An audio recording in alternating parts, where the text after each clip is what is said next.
Philosophical Foundation of Education, written by Ochman and Craver.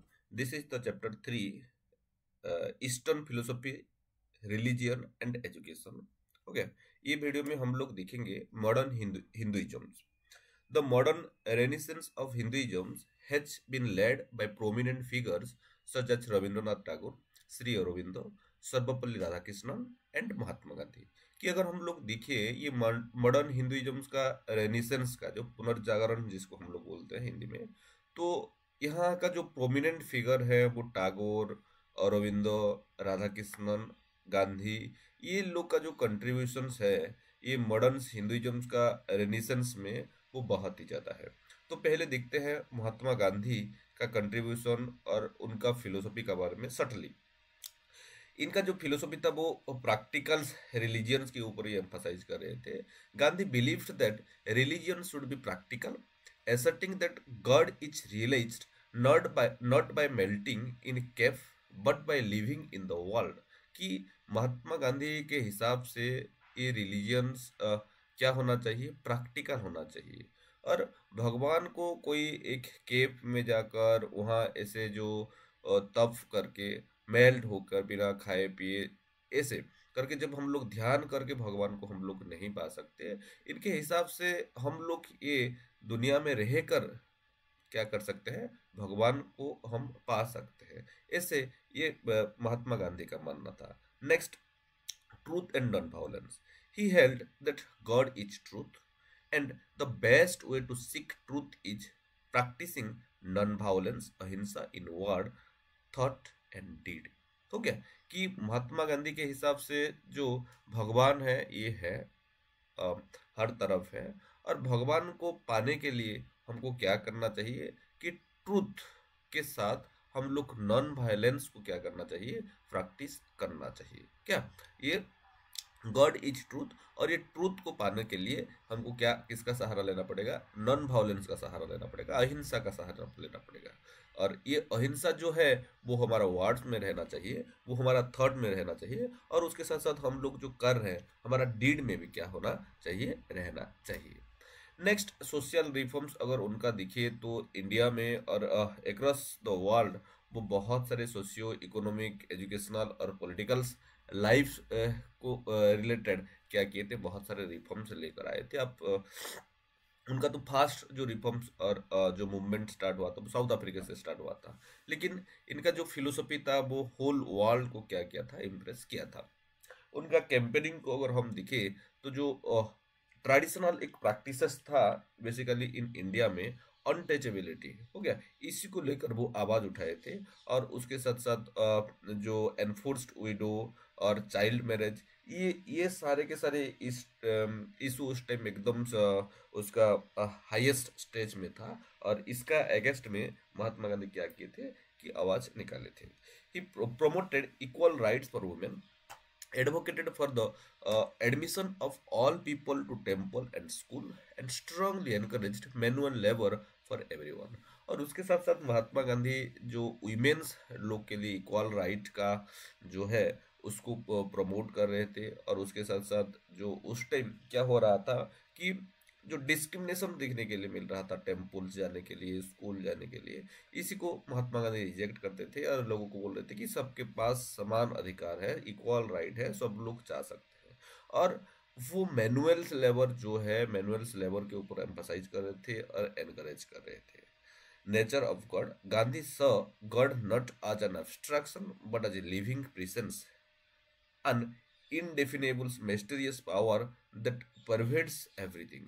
कि देखिए कि महात्मा गांधी के हिसाब से भगवान कोई एब्स्ट्रैक्ट चीज नहीं है, हो गया, अमृत चीज नहीं है, ये क्या है, कि लिविंग प्रेजेंस है. इसीलिए वो पहले से ही बोल चुके हैं कि जो गॉड इज ट्रूथ, ट्रूथ को पाने के लिए आपको क्या करना पड़ेगा कि अहिंसा के थ्रू आपको जाना पड़ेगा. ठीक है, से ये मानते थे गॉड एब्स्ट्रैक्ट नहीं है, ये लिविंग प्रेजेंस है. हो गया, इनडेफिनेबल मिस्टीरियस पावर,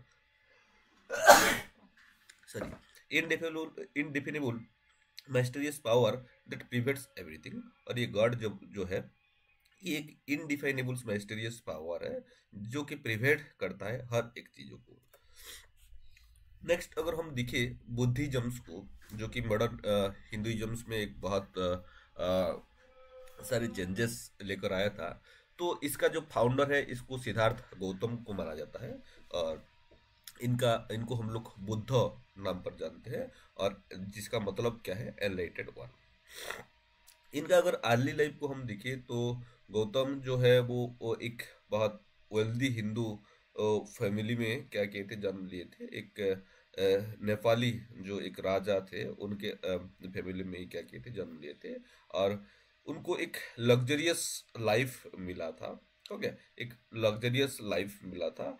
और 19 साल में उनका शादी हो गया था यशोधरा के साथ। किसके साथ? यशोधरा के साथ। और उनका एक बेटा भी था, उसका उनको क्या बोला जा रहा था, राहुल। राहुल बोला जा रहा था।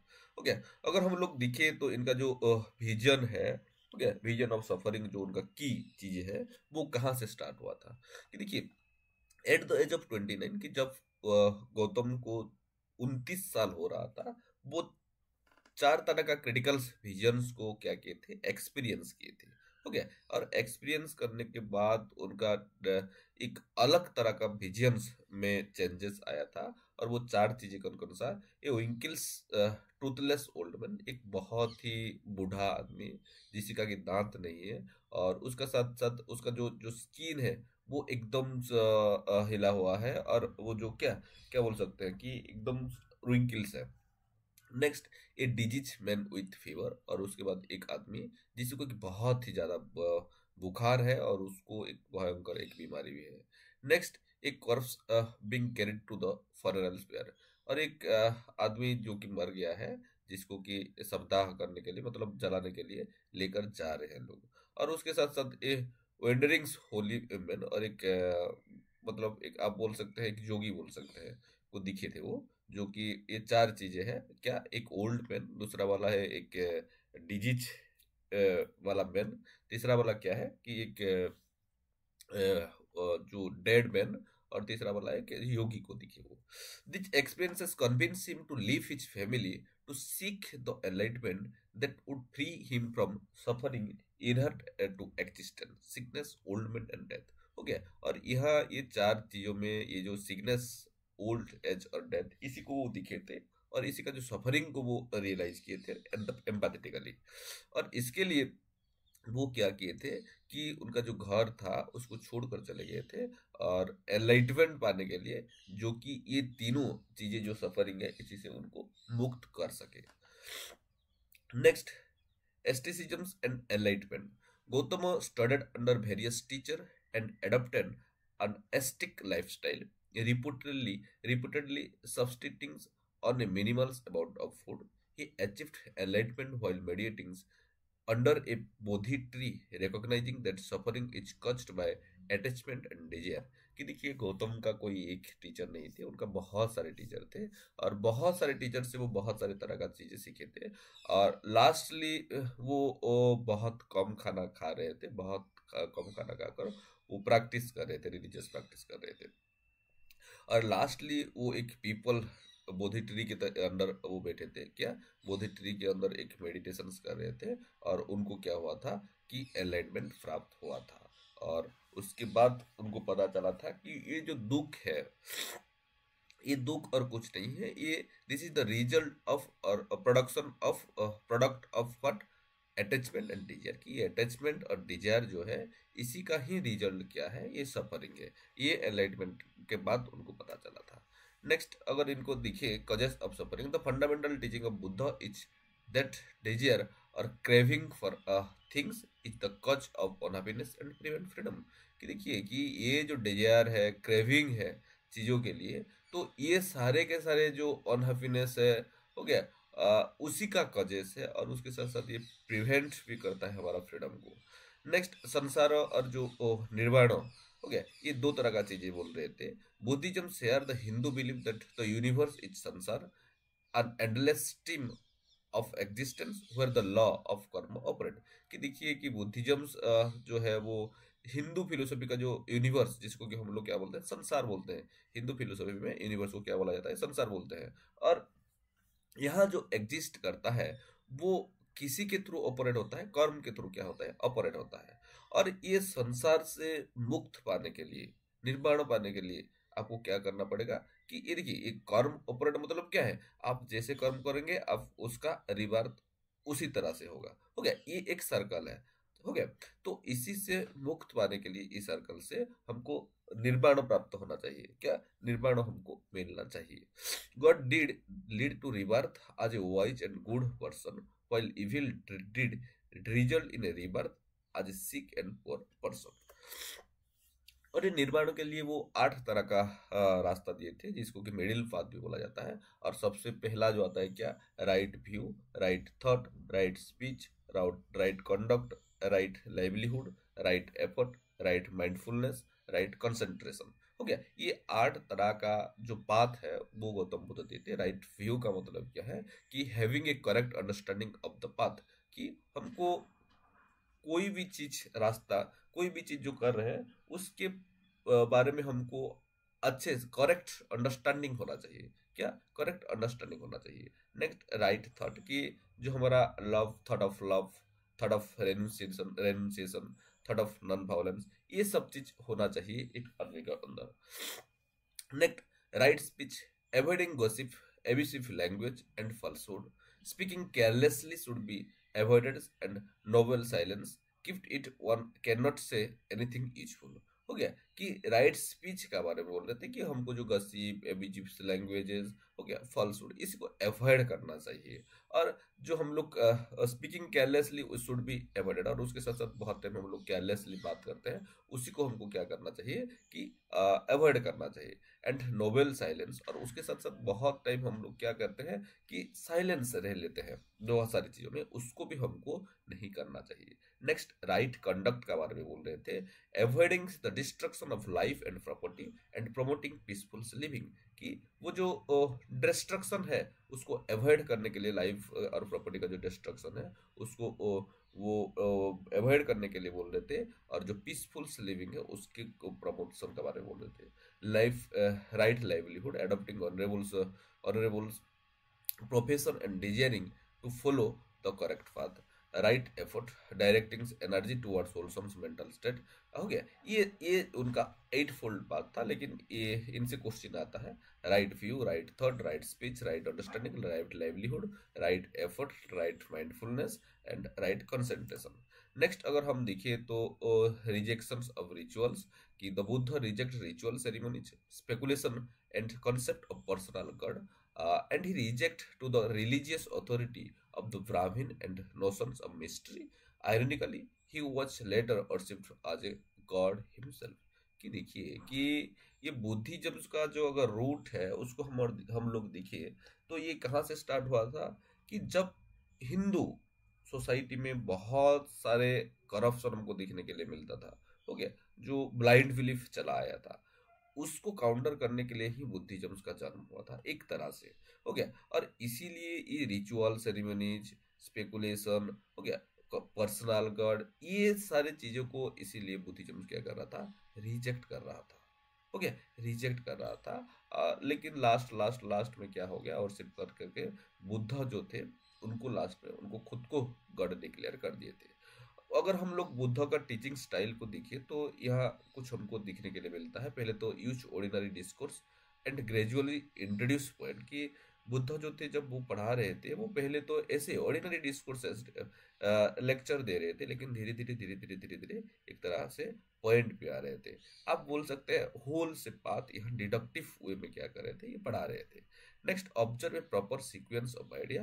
अगर बुद्धिज्म्स और गौतम बुद्ध का जो टीचिंग है उसको आप ऑब्जर्व करेंगे, सुनेंगे, दिखेंगे, पढ़ेंगे तो आपको पता चलेगा कि किस तरह से एक ऑर्गेनाइज्ड वे में सीक्वेंशियली वो आइडियाज को प्रेजेंट करते थे। नेक्स्ट, जब वो पढ़ाते थे तब वो कंपेशंस जो है वो दिखने के लिए मिल रहा था। और ये जो कॉजिस्टिक रिमार्क है उसी से वो अवॉइड, उसी को वो अवॉइड करते थे। अवॉइड इरिवेलेंट मैटर, और उसके साथ साथ इरिवेलेंट मैटर जो था उसको अवॉइड करते थे। Start with elementary ideas related to student condition before advancing more difficult idea. कि देखिए पहले स्टार्ट करने से पहले वो जो स्टूडेंट है उस उनको दिख रहे थे उनका पास बेसिक नॉलेज क्या है, उसके बाद वो कुछ एलिमेंटरी आइडियाज के बारे में बोल रहे थे, उसके बाद जाकर जो डिफिकल्ट आइडियाज है, हो गया, उसको वो पढ़ाना स्टार्ट करते थे। Use parables, smiles, and fabulous, and ask appropriate question to give a student views. Next अगर हम देखिए मोनास्टिक अड़र संघ जिसको बोलते थे कि गौतम बुद्ध संघ जिसको कि अड़र भी बोला जाता है, जहाँ के लोग मंक रहते हैं, उनका अलग अलग स्टेज रहता है, टॉप, उसके बाद सेकंड, ऐसे ऐसे वो एक तरह का हायरार्की बनाए थे। वो live life of study meditation and poverty under defined rule. और ये सारे के सारे मंक एक क्या हॉस्टल का जैसा एक चीज था, वो संघ जो था वो वहाँ उनका रहते थे, और उसके साथ साथ वहाँ मेडिटेट करते थे, उसके साथ साथ पोवर्टी अंडर डिफाइंड रूल्स हो गया, ये सब चीज वहाँ होता था। There were strict rule of conflict including prohibition against taking what was not given, depriving any creature of life and boasting of super human perfection. कि देखिए वहाँ इस तरह का रूल सिखाया जाता था कि अगर कोई चीज तुम्हारा नहीं है उसको नहीं छूना है, और उसके साथ साथ स्ट्रिक्ट रूल ऑफ कंडक्ट जो है वहाँ पढ़ाया जाता था। और उसके साथ साथ कोई भी जो लिविंग बींग है, लिविंग क्रिएचर है, उनको हार्म नहीं करना है। और जो सुपर ह्यूमन परफेक्शन है उसको एक आइडियल्स की तरफ वो लोग शो कर रहे थे।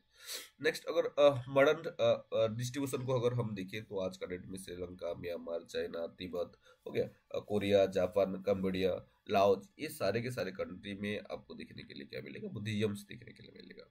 अगर फेजेस ऑफ बुद्धिज्म्स को देखें तो बुद्धिज्म्स जो है वो लगभग 2500 साल पुराना है।